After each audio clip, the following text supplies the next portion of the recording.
इन साथियों, अब हम लोग उपस्थित हैं एग्जाम टूर चैनल पर और आपसे बता दें आप सभी का स्वागत है।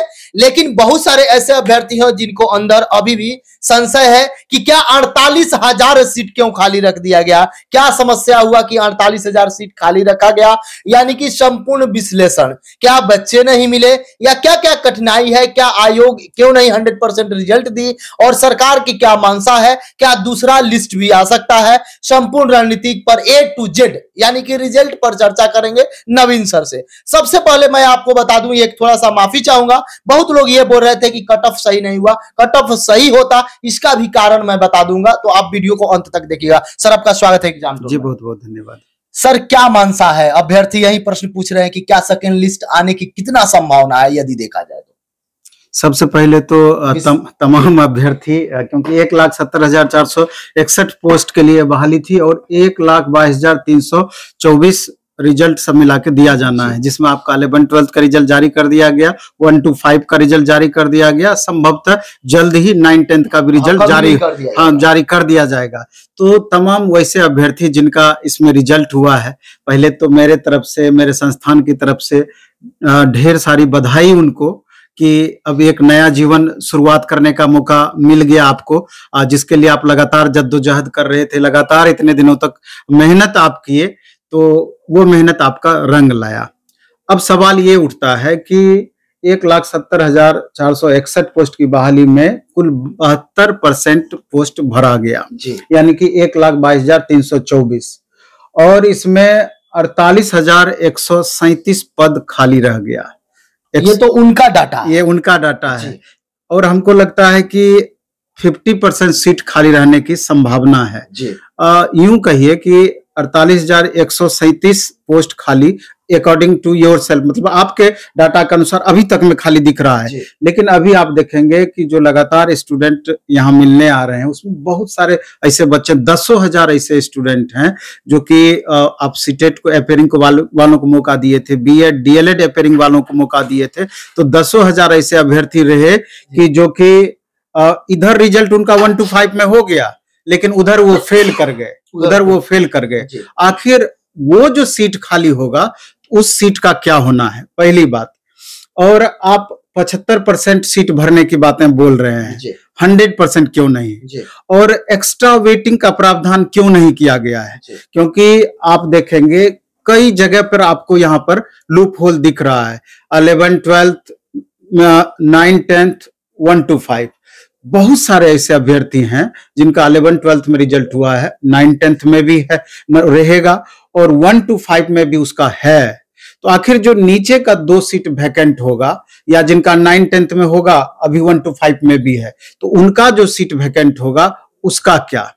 आप सीधे डायरेक्ट डेटा दिखा रहे हैं कि जो सीट बच जाएगी वो अगले वैकेंसी में ऐड कर दिया जाएगा और अगला वैकेंसी लगभग दुगुना सीट का हो जाएगा। 70,000 प्लस सीट है तो लगभग 1.5 लाख पहुंच सकता है।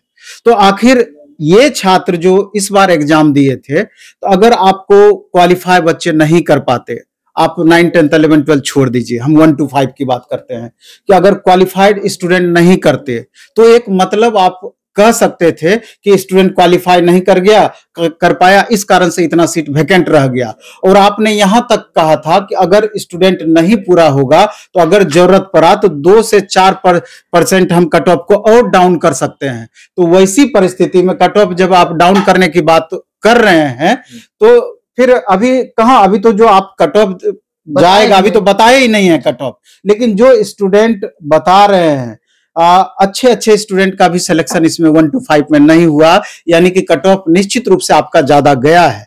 तो आखिर क्या मजबूरियां रही कि इतना सीट वैकेंट आपका रह गया। अभी तक इस बात पर आप इस पर चर्चा नहीं कर रहे हैं, वेटिंग के प्रावधान के बारे में। आपको तो शुरू में ये करना चाहिए कि पोस्ट ऑफ प्रेफरेंस स्टूडेंट का ले लेना चाहिए था। पोस्ट ऑफ प्रेफरेंस में स्टूडेंट अपने हिसाब से देते, 11-12 को हम वरीयता दे रहे हैं, 9-10 को वरीयता दे रहे हैं, 1 to 5 को दे रहे हैं, तो निश्चित रूप से 11-12 को वरीयता देते स्टूडेंट, उसके बाद 9-10, उसके बाद 1 to 5। तो उसके हिसाब से एक सीट आप ऊपर से वेरिफिकेशन नीचे की ओर करते, जो आप भी करेंगे भी, तो 11-12 में जिसका लॉक कर दिए नीचे उसका वेरिफिकेशन ही नहीं होगा, 9-10 में जिसका लॉक कर दिए नीचे उसका वेरिफिकेशन ही नहीं होगा। तो इससे फायदा नीचे वाले स्टूडेंट को निश्चित रूप से होता, क्योंकि उसका सीट का पोजीशन ऐसा रहता कि ऊपर वाले लॉक होते चले जाते और अन्यत्र दूसरे छात्रों को नीचे में मौका बढ़ते चला जाता या मौका अधिक से अधिक मिल पाता। लेकिन आप बता रहे हैं कि हम वेटिंग का भी वेटिंग वाले को भी हम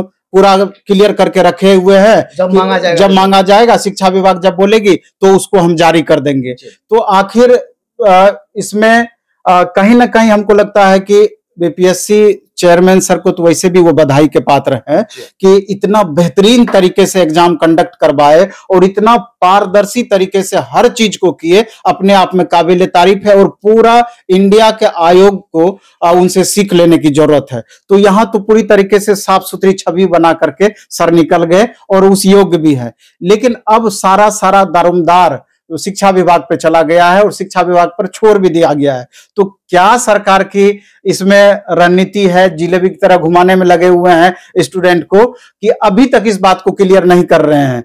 तो निश्चित रूप से हम ये गुजारिश करते हैं शिक्षा विभाग से, बिहार सरकार से कि जितनी जल्दी हो इस चीज को आप क्लियर करें, वेटिंग का प्रावधान करें और 50% लगभग बच्चे और उसमें अंदर घुस सकते हैं अगर आप वेटिंग का प्रावधान करते हैं और बेहतर तरीके से इसका समायोजन करते हैं। सर एक बात और, कल मैं जब गया था वहां पे और जो अभ्यर्थी अपना मतलब फाइनल रिजल्ट हो गया था 11-12 वाले, उसमें मैक्सिमम यदि स्टूडेंट देखा जाए तो 90% कहा जा सकता है, जिस तरीका से हम इंटरव्यू ले रहे थे, वो नियोजित शिक्षक है। यदि साफ सुथरा अगर सरकार देना चाहे कि जिस तरीका से नया वैकेंसी है, नए अभ्यर्थी को अगर लेना चाहे उनको दीजिए, कोई दिक्कत नहीं।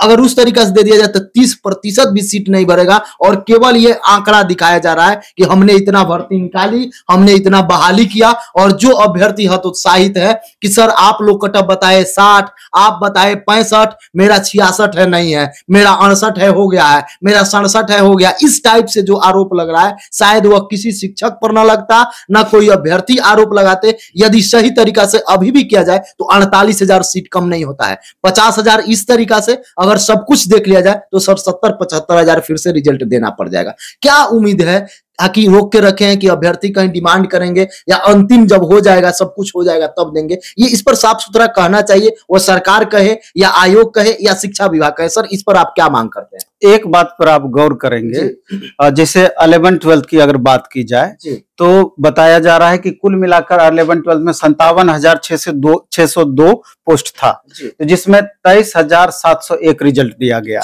और 30,000 अभ्यर्थियों की संख्या थी फॉर्म भरने वाले। ये तो पहले से क्लियर था कि लगभग आधे से ज्यादा सीट यहाँ वैकेंट रहना है।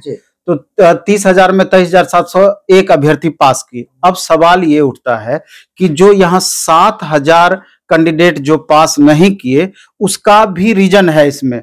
आप 2019 में एस्टेट लिए, उसके पहले 2012 में एस्टेट लिए, ठीक है। तो अगर आप रेगुलर एस्टेट लेते रहते तो निश्चित रूप से संख्या बल ज्यादा रहता। अब 2019 में एस्टेट में कौन छात्र बैठे होंगे? निश्चित रूप से 1 साल पहले, 2 साल पहले या 5 साल पहले जो छात्र ग्रेजुएशन किए होंगे वो उस समय बैठे होंगे। तो अगर अभी से उसका डेटा अगर आप मैच करेंगे, 2023 में एग्जाम हुआ है, तो वैसे छात्र जिनका बीच में 6 साल, 7 साल, 8 साल पढ़ाई में गैप हो चुका है, वही छात्र इसमें बैठे हैं। और तब भी अगर 30,000 में 23,000 छात्र पास करते हैं, 23,700 छात्र, तो अपने आप में बड़ी काबिलियत इन छात्रों की है कि इतना गैप होने के बावजूद ये अपने परफॉर्मेंस को मेंटेन रख करके और इतने अधिक से अधिक संख्या में छात्र पास किए। 11-12 के बारे में कर रहे हैं। हाँ, निश्चित रूप से अध्यक्ष सर भी इस बात को रख रहे थे। अब यहाँ पर आप देखिएगा कि बिहार के माननीय शिक्षा मंत्री चंद्रशेखर सर का भी जो बयान था कि अंग्रेजी के अभ्यर्थी यहाँ पर नहीं, साइंस के अभ्यर्थी नहीं, तो यहाँ प्रतिभा की कमी बिल्कुल नहीं है।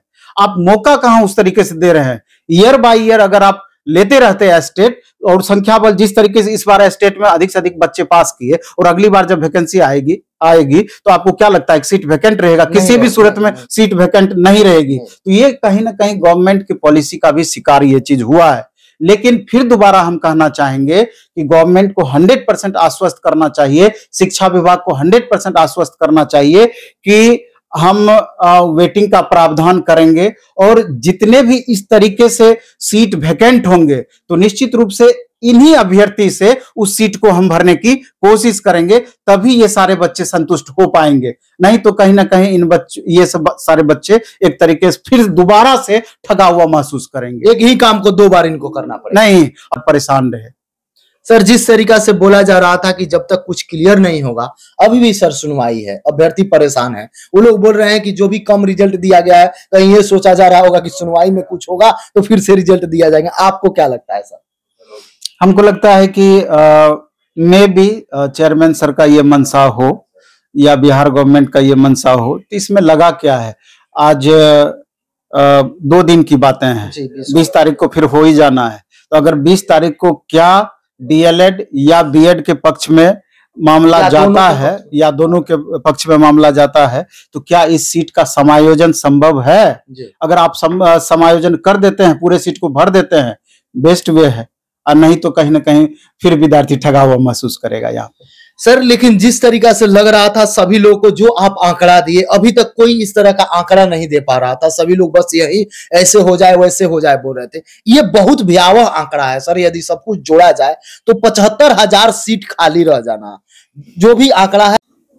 सर, अभ्यर्थी को संतुष्ट करने के लिए, इतना अच्छा डाटा देने के लिए सर बहुत बहुत धन्यवाद, और समय देने के लिए बहुत बहुत आभार आपका। जो भी अभ्यर्थी यदि किसी भी प्रकार का कोई डाटा से आपको लगे कि और कुछ आप जानकारी जानते हैं या आपको और जानकारी चाहिए, तो आप कमेंट बॉक्स में जरूर कमेंट कीजिएगा।